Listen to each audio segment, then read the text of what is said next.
Okay sir, ధన్యవాదాలు. సర్దార్ గౌతులచ్చన్న సర్దార్ గౌతులచ్చన్న గారు సర్దార్ గౌతులచ్చన్న గారు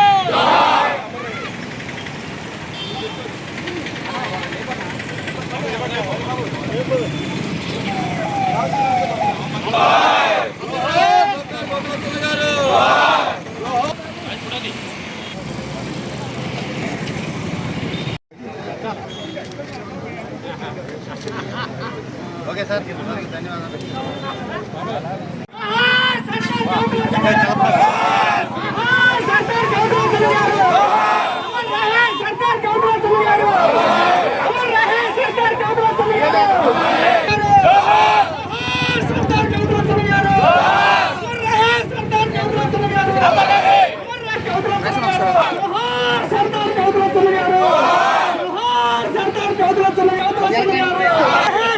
कैमरामैन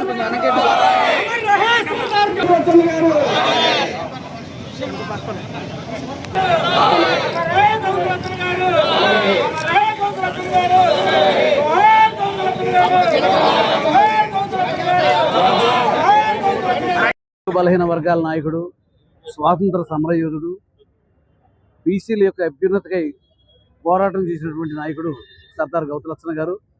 ఆ రోజున బీసీల యొక్క రాజకీయ ప్రాతినిధ్యం కల్పించడం కోసం మండల్ కమిషన్ సిఫార్సులు, మురళీధరరావు కమిషన్ సిఫార్సులు అమలయ్యే వరకు కూడా ఆయన నిరంతర పోరాటం చేసినటువంటి వ్యక్తి. ఇవాళ స్థానిక సంస్థల్లో రిజర్వేషన్లు మనం అనుభవిస్తున్నామంటే ఆ రోజున లచ్చన్న గారు చేసిన పోరాటం, మరి మండల్ కమిషన్ అమలు చేయటం వల్ల ఎన్టీఆర్ గారి హయాంలో ఈ రోజున ఇవన్నీ కూడా స్థానిక సంస్థల రిజర్వేషన్ రావడం జరిగింది. గౌతు లచ్చన్న గారు అంటే ప్రతిపక్షంలో ప్రభుత్వాన్ని సక్రమమైన దారిలో నడిపించడం కోసం సద్విమర్శలు చేస్తూ ఆయన ప్రతిపక్ష నాయకుడిగా పూర్తిగా న్యాయం చేశారు. ఆయన నిరంతరం కూడా బడుగు బలహీన వర్గాలు, పేద కుటుంబంలో పుట్టాడు. ఆయన శ్రీకాకుళం జిల్లాలో పుట్టి శ్రీకాకుళం రాష్ట్రం అంతా కూడా ఆయన యొక్క పేరు ప్రఖ్యాతులు కారణం. ఎవరికే బాధ వచ్చినా కూడా గౌతు లచ్చన్న గారిని తలుసుకునేవాళ్ళు. మరి వాళ్ళందరూ కూడా వచ్చి బడుగు బలహీన వర్గాలు ముఖ్యంగా అండగా నిలబడేవాడు. ఆయన బహుజన అనే పేపర్ పెట్టి బహుజనులందరినీ కూడా ఒక తాటి మీద తీసుకొచ్చి బహుజనులందరూ బీసీలంతా కలిపి రాజకీయంగా ఎలా ఎదగవచ్చు అనే దాని గురించి పోరాటం నేర్పినటువంటి వ్యక్తి. ఆయన అడుగుదాడలు నడవటం వల్లే ఆయన శిష్యుడిగానే నాకు కొనకళ్ళ గణపతి గారి కుమారుడుగా లచ్చన్న గారి శిష్యుడిగా నేను రాజకీయంగా ఇవాళ పార్లమెంట్ మెంబర్ స్థాయికి ఎదగలిగానంటే గౌతు లచ్చన్న గారు అడుగుదాడలో నడవబట్టి ఆ నాయకుడి యొక్క సందేశాలు కానీ ఆయన ఉద్దేశాలు కానీ పవిత్రమైన ఉద్దేశాలైన ఆయన అడుగుజాడలు నడిస్తే తప్పనిసరిగా రాజకీయంగా బడుగు బలహీన వర్గాలు ఉన్నత స్థితికి చేరతాయి. మరి అటువంటి వ్యక్తి ఇవాళ రోజున 20వ వర్ధంతి జరుగుతూ ఉంది.